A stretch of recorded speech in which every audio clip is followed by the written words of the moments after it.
to the Alex Salmond Show, where we take a look at the state of the UK parliamentary parties as the political conference season begins. This weekend, Labour gather in Brighton. Will a few days at the seaside invigorate the prospects of the main opposition party as the country emerges from the pandemic? Next weekend, the Tories move to Manchester, where Prime Minister Boris Johnson continues his campaign to spread the Tory message to the north of England. On the show this week, we ask polling guru Professor Sir John Curtice to assess the lay of the autumn political landscape. Then we question two conference veterans, former Tory Minister Edwina Currie and former Labour MP Chris Williamson, to outline the performance of Prime Minister Boris Johnson and his Labour counterpart, Sir Keir Starmer. But first, to your tweets, messages and emails in response to our show last week on the women of Afghanistan. Felix says, great discussion again tonight. Hearing guests being able to speak openly and honestly is such a change from the mainstream. Bob Howie says, so I wonder which country is next to fail to read history and not leave the place alone. Paris says, I think it's great that Alex brings forth not only the plight of the Scottish people, but also takes time to listen to speak to people who are affected by the corruptness that permeates other people and cultures, to bring people together so we can all be educated and not gullible. And finally, William Nicholl says, you need to help everyone in the cause for freedom and equality, not just at home. There is poverty in Scotland, but nobody's shooting bullets at us yet. Costs nothing to ask how someone feels. To the negatives, vent your anger at the people who make money out of ordinary people suffering.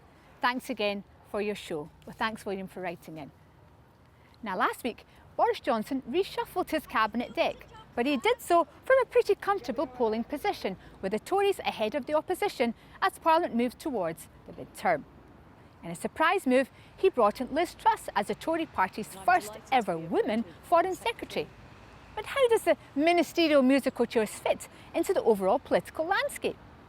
Last month, Alex asked Sir John Curtice to review the prospects as evidenced in the opinion polls. So, John Curtice, turning to the state of Westminster parties, looking at the political parties in turn, I mean, if you were Boris Johnson just now, you'd be pretty comfortable with an opinion poll lead well into this term of Parliament. Can he put his feet up and say things are going all right? I think there is no doubt that Boris Johnson's position would certainly be envied by most of his predecessors. I think the only previous Prime Minister who was enjoying anything like as strong a position as the one that Boris Johnson currently enjoys. I think Conservatives on average are around six or so points ahead of Labour in the polls. But to be where we are now, nearly 2.5 years, nearly into the middle of his term, is Tony Blair in his first term as Prime Minister. And for the most part, usually by the time we get to a middle of Parliament, a government is behind the opposition in the polls, and to that extent, at least, Boris Johnson is in a relatively strong position. And he's doing so despite the fact that, of course, that the pandemic, at least until the vaccine rollout, was not handled particularly well by the UK government, and that the UK has suffered a relatively high level of morbidity and mortality from the pandemic. And I think that few people would argue that Boris Johnson is not really a politician for difficult times. He's a sunshine politician. I don't think he's found handling the pandemic particularly easy. But of course, the crucial, stable position he's got is that the Conservative Party these days is essentially the party of Brexit. The vast bulk of its vote comes from Leave voters, and there isn't really any competition for that Leave vote. Since Nigel Farage has left the pitch again, Brexit Party, now Reform UK, are not picking up very much. Therefore, at least 2/3 of Leave voters still are saying they're going to vote for the Conservatives, and that the fact that Brexit still structures how people are going to vote so much gives the Conservatives a very considerable advantage. In contrast, the Remain vote is still divided between Labour, to some degree the Liberal Democrats, and north of the border, the SNP. So, the Labour Party is therefore only picking up, usually these days, somewhat less than half of the Remain vote, and it's not being particularly successful, despite its best endeavours by, for the most part, not talking about Brexit. It's not succeeding in regaining the ground it's lost amongst Leave voters. So that legacy of Brexit, which, albeit it's not in the headlines, is still very heavily structuring party choice. And because on the Remain side, the vote is fragmented, and on the Leave side, it's relatively concentrated, that's giving the Conservatives a ballast that means it's proven very, very difficult for Labour to get the Conservatives below 40% of the vote. So let's look at the two main Westminster opposition parties, or UK opposition parties, let's call them that. Labour's Sir Keir Starmer, a serious politician, you would have thought in these serious times he would have prospered, but that doesn't seem to be the case. Well, the Liberal Democrats look like dead as dodos, or perhaps parrots, but both Labour and the Liberals won by-election successes over the summer. Is there some light at the end of the tunnel for Labour and the Liberal Democrats? Well, let's start with Sir Keir Starmer. Sir Keir is clearly a very clever lawyer. And like all clever lawyers, he's very good at asking questions about detail. He often betters the Prime Minister at Prime Minister's questions. However, of course, what clever lawyers do is to take a brief that somebody else has written and then prosecute it. But a leader of a political party, his job is to write their own brief and to present and to advocate for it and to persuade it of its merits. And I think we're still waiting to see whether Sir Keir Starmer has the ability to develop his own brief and basically to persuade people that, to give them some idea of what the Labour Party now stands for and that they might want to believe on it. Because the truth is, people are very unclear what the Labour Party stands for. They're certainly not clear whatever doubts they may have about the Conservatives, that the Labour Party could do any better a job in government. And until he overcomes those two weaknesses, it's going to be very difficult for him to profit from the various difficulties the government is going to face. There are clearly internal difficulties, tensions inside this government, particularly between the Prime Minister and the Chancellor. It's going to play out as we get the public spending review. There are pressures on social care, on the NHS. There are plenty of opportunities for Labour, but they're not going to see and exploit them unless Sir Keir can begin to sell himself and his own party. And how about the Liberal Democrats? Is there hope? Does the by-election confer a bit of hope, and there may be life in the old dog yet? Well, Cheshire and Amersham, frankly, occurred in just the kind of place where the Liberal Democrats would have wanted a by-election to happen. This was a Conservative-held constituency that, however, voted Remain in the EU referendum. And this was precisely the kind of constituency that in the 2019 general election, the Conservative vote fell back and the Liberal Democrats advanced.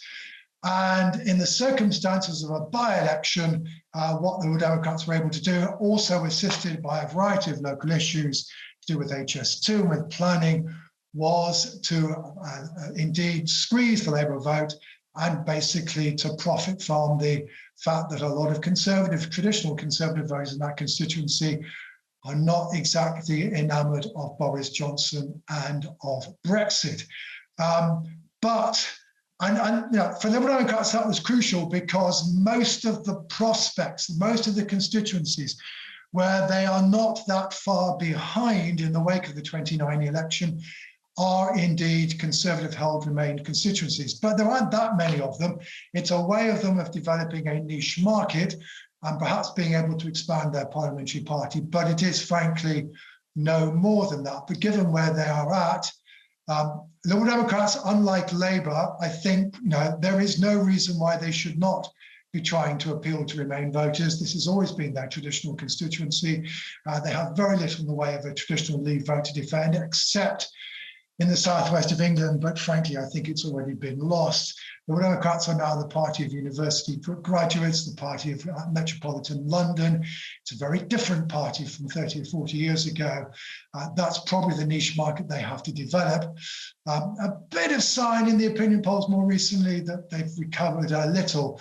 But again, Sir Ed Davey, not the most charismatic of leaders. The Democrats usually need charismatic leaders to take off. So much like Sir Keir, Sir Ed now needs to use post-damic politics to set himself and his party as well. And finally, Sir John, is there something going to come from offside in Westminster politics? I mean, we're in an era of green politics, a huge summit coming up in Glasgow. Is it possible the Green Party might finally make a breakthrough in the first-past-the-post system and surprise us all? Or is there something coming from elsewhere that we should be looking out for? Well, obviously, the history of Scotland always reminds us that it's perfectly possible at the end of the day for a party to make a serious breakthrough through the first-past-the-post system. And as I like to remind people, we no longer really have a British party system. We only now have an English and Welsh one because the Conservative and Labour duopoly north of the border was eventually cracked in 2015. The Greens do show some signs of progress. They are running at around 5 or 6% in the opinion polls. They've done, however, they've had breakthroughs in the past. They had a breakthrough in the 1989 European election. They did pretty well, between 2015 and 2017. So certainly signs of progress, certainly signs that they're potentially able to pick up votes that would otherwise go to Labour or the Democrats. But for them to do well enough to start winning up constituencies, while they've got one or two prospects, but they are quite limited. And it needs the ability of somebody like Karen Lucas, who's been able to make her Brighton constituency her own fiefdom. It needs a local person to be able to really begin to be able to make a breakthrough over a very high degree of local popularity in order to add that to the Greens' clear, but so far rather modest progress. I think at the moment the Greens are probably capable of doing damage to the opposition parties more than to make a breakthrough themselves. But certainly climate change is on the agenda and the Greens are certainly not going to go away. Professor Sir John Curtice, polling guru extraordinaire, thank you so much for joining me in the Alex Salmond Show. Not at all. You're welcome. Coming up after the break, Alex invites two former MPs to run the rule over their ex-colleagues. Join us then. Welcome back, and real political conferences are back. But are real politics back, or are they still frozen in aspic under the shadow of the pandemic? Alex asked legendary Tory Minister Edwina Currie and former Labour MP Chris Williamson what to look for in this conference season. Edwina Currie, if I can turn to you first. From a Tory perspective, it all looks a bit like plain sailing at the present moment, ahead in the opinion polls as they approach mid-term. But in real terms, I mean, look, there are shortages in the shops, the health service is nearing collapse, and we've even run out of carbon dioxide gas. I mean, why are the Tories doing so well when all these things are going wrong? We're in a similar situation, I think, to where Margaret Thatcher was back in the 80s, which is that although we don't have a majority supporting us, the opposition is split. In those days, you will recall, Alex, the opposition was split between Neil Kinnock's Labour and the SDP. And now the opposition is split between Keir Starmer's Labour and the Greens, who are taking a significant vote. And you often find, we found this in the local election up here, that if you have a constituency award where the opposition has Labour and the Greens fighting each other, then we romp ahead. If one of those drops out, for example, if the Green virtually dropped out, as happened in the constituency where I fought, then Labour will be ahead, then the left will be ahead. Now, the problems that happen, I think, are often seen as, well, they would face any government. And certainly the CO2 one is a result of a chapter of accidents, And we're in a better position than many other countries because we have a greater diversity of energy resources, including some of our own oil and gas. That said, when you get close to a general election, which isn't going to happen, I think, until 2024, then everything's got to come right. Chris Williamson, why is your old party so unable to apparently land a blow on Boris Johnson even when he puts his guard down? I think there's been a failure of leadership from Keir Starmer. He won the leadership on the basis of building on the legacy of Jeremy Corbyn, and unfortunately, far from being the unity candidate as he promised to be, he spent his time navel contemplating, really, in terms of trying to eradicate any kind of socialist elements within the Labour Party. And of course, has joined in this sort of bipartisan approach in relation to the COVID situation, and has been reluctant, it seems, to criticise the Prime Minister. You know, the big mistake that the Labour Party made, and it was something that I was railing about when I was still a member of the Parliamentary Labour Party, is this commitment to a second referendum. And they were perceived as the pro-establishment party, which is rather ironic given the record of the Conservative Party and the former Bullingdon Club member in the form of Boris Johnson as being portrayed as a sort of anti-establishment figure, which he was. But my argument was that we should take the Conservatives on at their own game, and we should have been arguing at that last election for getting Brexit done. My argument was, let's say we will get Brexit done. The only difference is that we will deliver a people's Brexit, not a banker's Brexit. And I think the fallout from that is still with us today. And I don't think the party's ever really recovered from that. That, I think, was a fatal error. Well, briefly for Chris Williamson, I mean, isn't it, in defence of Sir Keir Starmer, isn't it very difficult for an opposition leader at a time of pandemic crisis to emerge in an opposition role when the country expects the politicians to be unified in dealing with the pandemic? Isn't that a difficult situation for an opposition leader? Well, I don't think it was a difficult situation. I mean, the way in which the Conservative government handled the pandemic was catastrophic, and there was no real criticism of that by the opposition, by Sir Keir Starmer or any of his front bench. I think that was a real mistake, and they should have been, I think, very, very clearly and belligerently, really, pointing out the failings of this government in actually dealing with this situation. I mean, let's remember that the death rate in Britain is one of the highest in the world, and yet with the fifth biggest economy, there's absolutely no justification, it seems to me. And the way in which I think the whole pandemic scenario was dealt with by the government was really unforgivable, and that is something I think a lot of people would have looked to and were looking to the Labour Party to actually point out and offer an alternative, but that was sadly lacking. Edwina Currie, Chris Williamson mentioned Brexit. Isn't that what's determining the Tory leader in the opinion polls? I mean, you as a member of Parliament, I remember well as a redoubtable Europhile, campaigning for the European Union, even when it was unpopular in your party. But now you and many others seem reconciled to Brexit. I mean, isn't that the secret of Boris Johnson's opinion poll lead?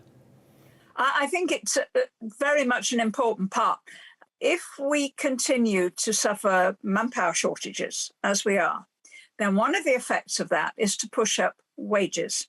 Another effect, of course, is to see a scramble by employers and industrialists to invest in better equipment, and that means higher productivity. That actually feeds Alex through, as you know, to a much more prosperous country. I mean, we have the million vacancies for jobs, and the push that's going on is to open the floodgates and let people come in from Europe again. I don't think they would come back in such great numbers anyway.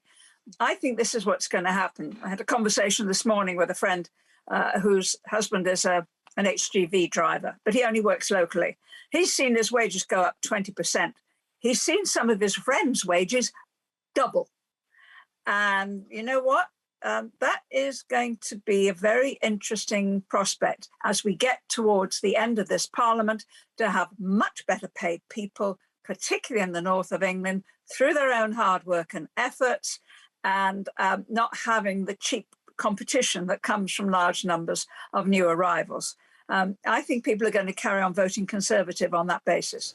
Chris Williamson, I watched the statement last week from the Prime Minister on the, I'll get this right, the AUKUS Asian Defence Pact that the UK has now entered into with Australia and America.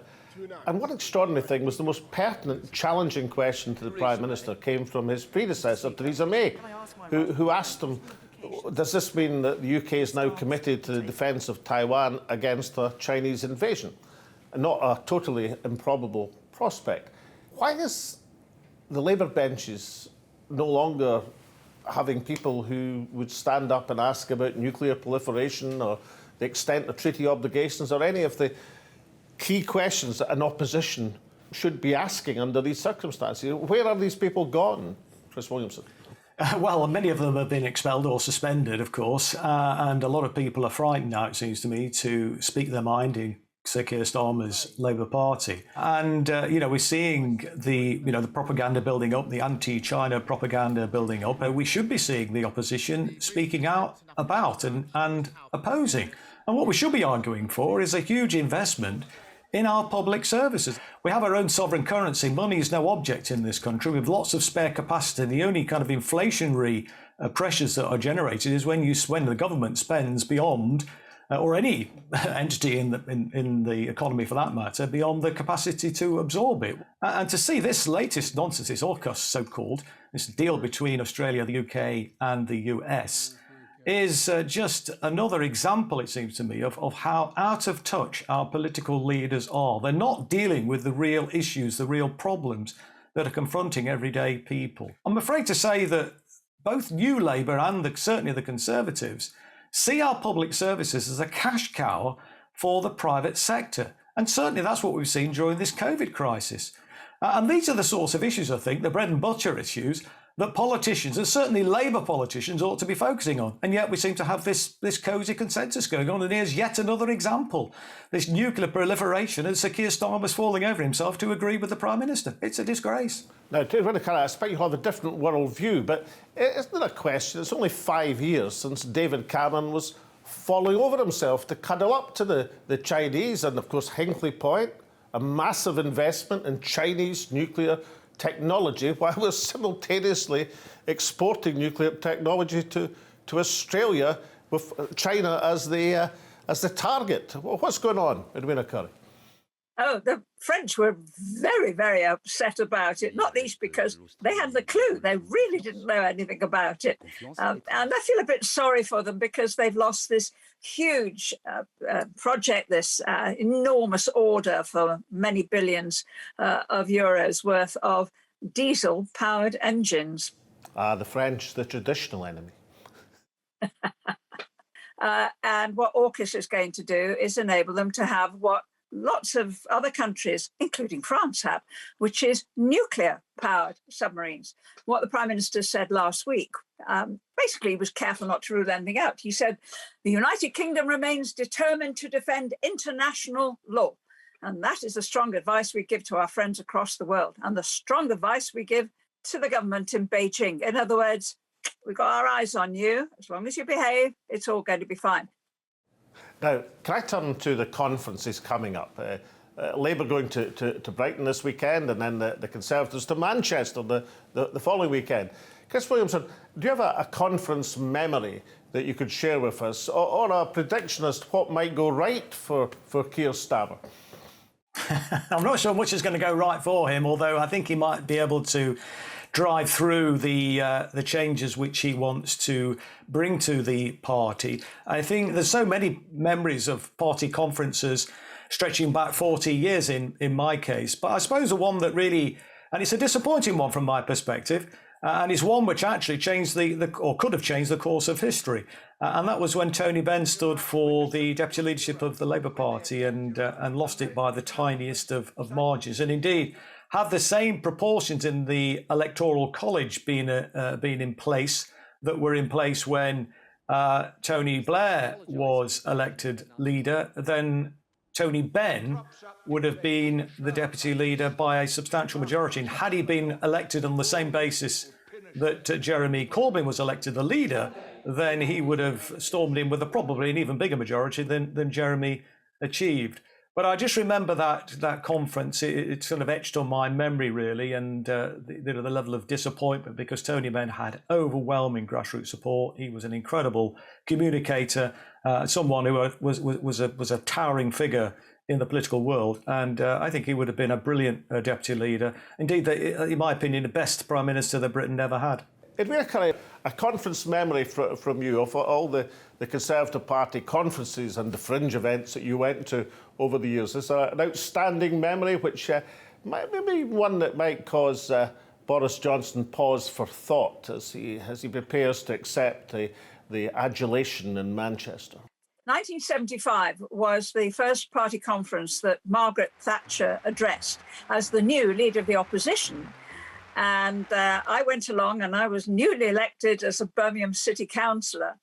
And I heard her speech talking about how the state should be our servant and not our master, and that we should fight socialism, everything that Chris stands for. And I found it very thrilling, very exciting. And I put in slip after slip to speak in debates. And eventually, I wasn't being called. And eventually, I went up to the speaker's desk and I said, "Why am I not being called?"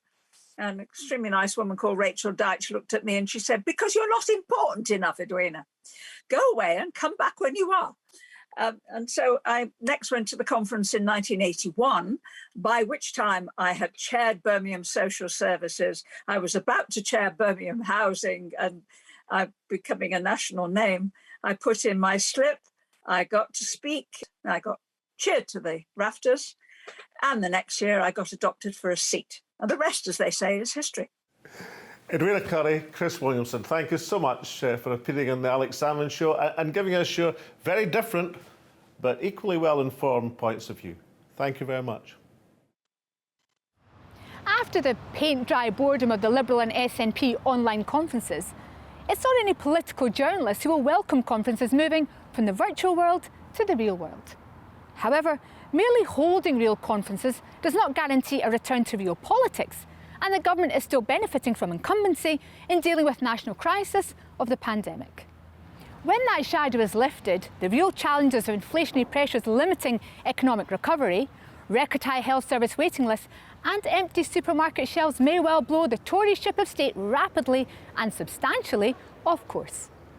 However, there is little sign as yet of a convincing opposition narrative from the Labour Party or a new upsurge from the Liberal Democrats or the Greens. Given all the recent epoch-making political turbulence, Captain Boris and his new crew are in the extraordinary position of steady as she goes.